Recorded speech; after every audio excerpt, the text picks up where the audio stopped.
Good evening and welcome to the One Star Week Fit Show, your one-stop shop for player reviews. I'm going to be your host today, One Star Week Fit, and it makes me feel absolutely tremendous to see you back on the channel. Thank you very much for tuning in. So, as you can tell by the thumbnail, we have a fun episode for you guys today. It's going to be a round two of a matchup that we had earlier in the year, Rio Ferdinand versus Rafael Varane. And I know it sounds stupid when you look at it on paper. I mean, one of them is an icon card that's extremely rare.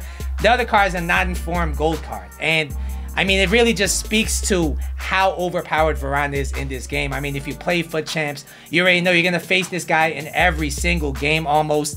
And really, we're here to see how good this 88 Varane is. Is he even better than the 86 Varane? And how much better or worse is he than a baby icon Rio Ferdinand? Let's jump into it. So guys, let's look at their stats. The first card we're talking about here is Road to the Finals, Rafael Varane, an upgraded version on everybody's favorite center back. He's 6'3". He has medium-high work rates. He's right-footed with a 2-star, 3-star combination. As you guys see here, I have played 7 games in division rivals with him with no goals and no assists. Before we go any further, if you're enjoying the content, if you want more content like this, do me a big solid.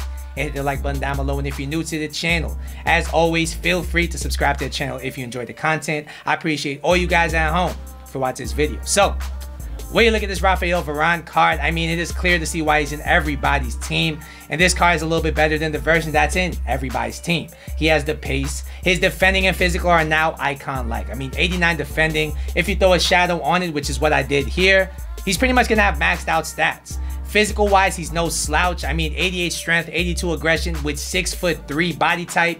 You already know he's gonna feel insane going into a challenge. He also got decent upgrades to his passing and dribbling, which are gonna maybe feel good in game, maybe not. We're gonna see. The next card is, of course, base icon Rio Ferdinand. He is no longer in packs, but he is on the market. He's 6'2". He has medium work rates. He's right-footed with a 3-star, 3-star combination. Once again, he has no goals and no assists in 7 division rivals games.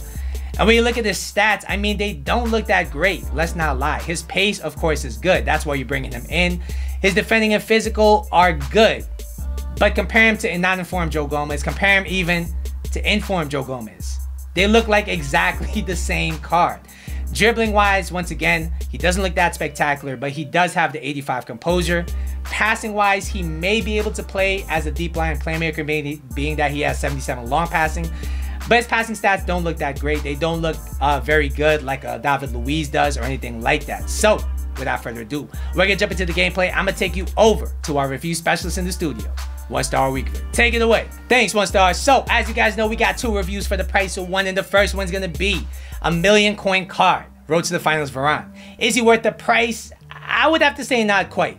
We're going to break it down though. So first we're going to talk about his pace. He has 84 pace, and of course it's the reason why you bring him into your team. Of course it feels absolutely magnificent in game, and of course I threw a shadow chem style on him, so that means he feels absolutely rapid. When I was getting countered, this guy never got beat for pace. I don't care if the opponent had 91 Mbappe running down the middle of the pitch. This Varane caught up to every single person, and if he didn't quite catch up to them, he would wrap around them with his long legs and make that challenge. Overall, this guy's pace is a 10 out of 10. He's absolutely insane in this regard. Next, we're going to talk about his ball playing ability, because he has decent passing, decent dribbling, 68s in both stats respectively. And let's talk about it. His short and long passing stats are very good. He has 82 and 83 in those regards. His curve is very bad. But what I will say is that he's still somebody that you don't want to pass with if you're getting pressed. His agility and balance with 65 and 41 respectively are just not good enough. He turns like a goddamn motorboat, not even a motorboat. He turns like a paddle boat. He is very slow to turn, and if you're being pressed, he has a high error rate. I'm gonna put it that way. His composure at 87 is very good though, and when it comes to defending, it really helps him out. His 83 ball control, you definitely notice, not even offensively but defensively. When he makes a challenge, this guy always comes away with the ball. And overall, I have to give his passing and dribbling a 6 out of 10. I mean, don't get me wrong, if he has time and space, he'll hit those passes very well, but if you pressure this guy, he's gonna wilt under the pressure. Next, we'll talk about his defending, and you might be wondering, do I notice the difference between this card and his non-form? And I would have to say Yes, I do. All right. The main difference I notice is his tackling. His 9-form card has very good tackling. He's very annoying to play against. This card is a step up on that, tackling wise. And what I will say is that he makes those glitchy tackles. I can compare him to mid-icon Rio Ferdinand in that regard, where you can just press tackle anywhere near the ball and they're going to come away with it, whether they barge the person off the ball, whether they use their extremely long legs to take the ball, or whether they just somehow get the ball, they're always going to come away with the ball. His interceptions are very good because he has long legs and he has 89 interceptions. And his defensive awareness is definitely noticeable. His defensive AI is very intelligent.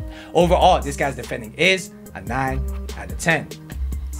And finally, we'll be talking about his physical, and even though his stats don't look amazing, his body type makes it so that they do feel amazing. I mean, he has 88 strength, which is great already, and he's huge in games, so you already know he's going to be very, very hard to bully. He's actually going to be the one bullying your opponent's players. His 77 stamina was a much needed upgrade. If you do play with his other card and you high press, you'll probably notice he does get tired if it goes into extra time, and his jumping is very good as well. Overall, this guy's physical is a 9 out of 10.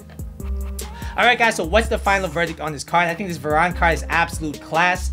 Why is he worth less than 1 million coins in my opinion? And I would say, while he's a step up on his 9-form, I mean, his tackling is definitely better. He's definitely a bit quicker. I will say it's not that big of an upgrade on his 9-form. I mean, his 9-form is about 200k on the PS4 market. This card is 5 times the price, and he's only about 5% better than that card. So in my opinion, you should go for 9-form Varane. I know part of this card's price is because he's a road to the finals card, but I don't think, I think it's gonna take at least 2 more upgrades for it to be worth it. And by that time, there will be better cards on the market. Overall though, as a player, I have to give him a 9.5 out of 10. He's one of the most meta center backs on this game. Next, we'll talk about 85 base icon Ferdinand, and like Varane, he is also selling for 1 million on the PS4 market. Is he worth it? I would have to say it's not a bad value, but at the same time, I do think his mid icon is a better value. We're going to break down the stats, starting with the pace. And honestly, he felt just as quick as Varane.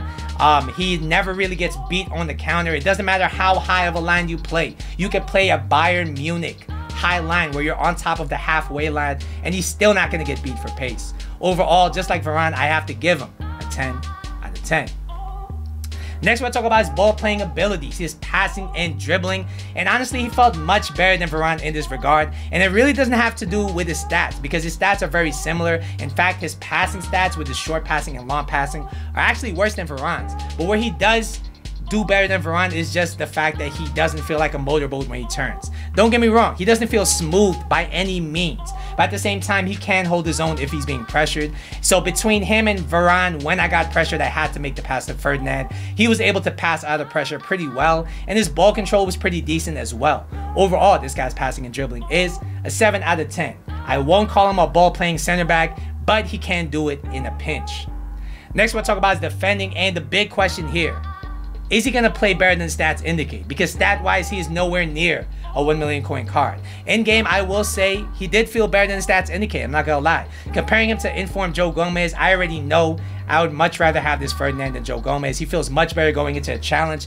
And even though his stand tackle is 86, honestly, he felt much better in game. Every single time I went in for a challenge, it didn't matter if I was in a good position, a mediocre position, maybe I was even off position-wise. He would come away with the ball one way or another. His breakup play in the defensive AI was very solid as well. And overall, once again, I have to give his defending a 9 out of 10. It was pretty solid. Not quite as good as his mid-icon version, which I think is one of the best defenders I've used on this game, but not too far off either. Finally, we'll be talking about his physical, and there's a lot to like here, all right? He's 6'2", he's pretty big in game, and he has 85 strength and 84 aggression, which means that honestly, this guy wins more challenges than he won't. He won't get bullied by any bigger attackers on this game if your opponent decides to use them. And him coming up against Ronaldo, I mean, you already know who's going to come away with the ball. Jumping wise, he's pretty good as well. He's able to win most headers in the air, and stamina 78 is not too bad. And overall, I have to give his physical a 9 out of 10. All right, guys, so what is the final verdict on this card? I do think this Rio Ferdinand card is a great card. As far as value for money though, I do have to say his mid-icon version, which is cheaper, is actually a little bit better than this card and is cheaper. So I do think if you want a Ferdinand card, I would go for that one. If you want a cheaper card that's also going to do the job, I would go for base icon Maldini. That card I think is actually a better card than this card. But I will say, if you do need an English center back and you have your heart set on this version of Ferdinand, he is still a good card, and I have to give him a 9 out of 10. A very, very good card. Feels kind of like a second inform or third inform version of Joe Gomez. And honestly, I can't really say many bad things about this card aside from his price. Alright guys, so that's going to be my double review for today. Hopefully you guys at home enjoyed it once again. Don't forget to like and subscribe. I will see you in the next episode. But until then,